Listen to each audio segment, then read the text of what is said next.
motherfucker, then you die. So I don't wanna hear no one bitch or cry about how hard or how tough life is. The one said it was easy, so stop being a bitch. Motherfucker, you ain't been through shit, so stop pissing and mulling and motherfucker, deal with it. You wanna talk about hardcore, living in the ghetto, stealing to eat, life on the street. I gotta live that L-E-S-O-G, NYHC, L-E-S-O-G.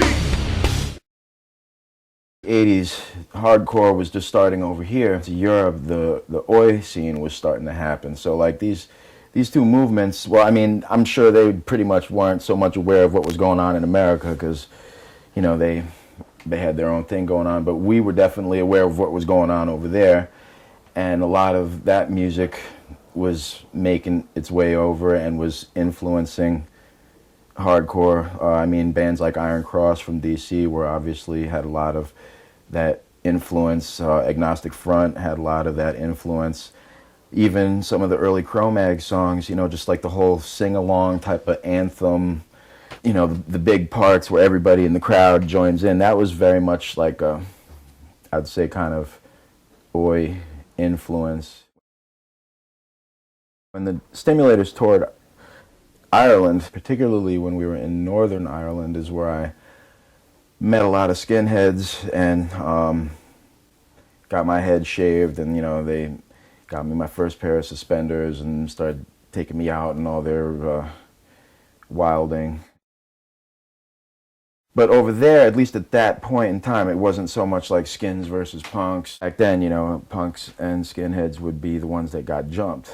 Skinheads were definitely the thugs on the scene, you know, but it wasn't, like I say, there wasn't this rift between, you know, punk rockers and skinheads. It was more like everybody else. You'd see big gangs of skinheads and stuff, and they were pretty much just, you know, terrorizing, you know. You'd go, you know, I mean, we did some shows, we played with like the Saints from Australia and the Outcasts from Belfast and a bunch of bands. It was like big festivals over there.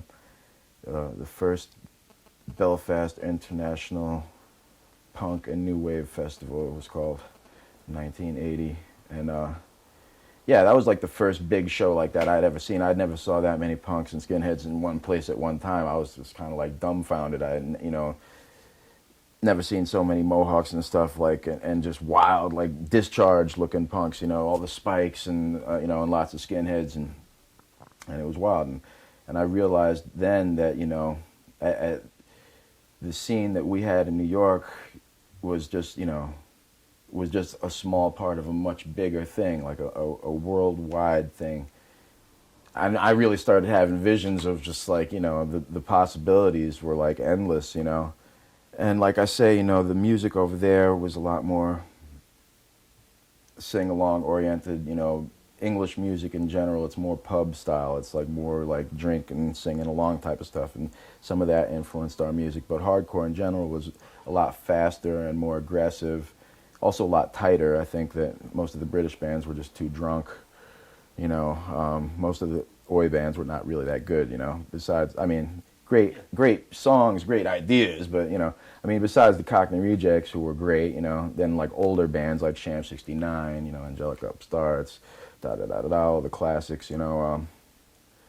But we had the real shit, like, you know, Minor Threat, Bad Brains, Black Flag, Circle Jerks, you know, and back to like the Germs, and even shit like, you know, the Avengers and all that old U.S. punk pre-hardcore stuff. That was all great shit. I thought we had really good stuff going on over here back then, and they called it oi, we called it hardcore. Punk rock was dead, but it wasn't dead. It was just transforming, you know, and actually I think it got more intense. It got probably bigger, you know. It really became worldwide, and Christ, you know, people are still playing hardcore.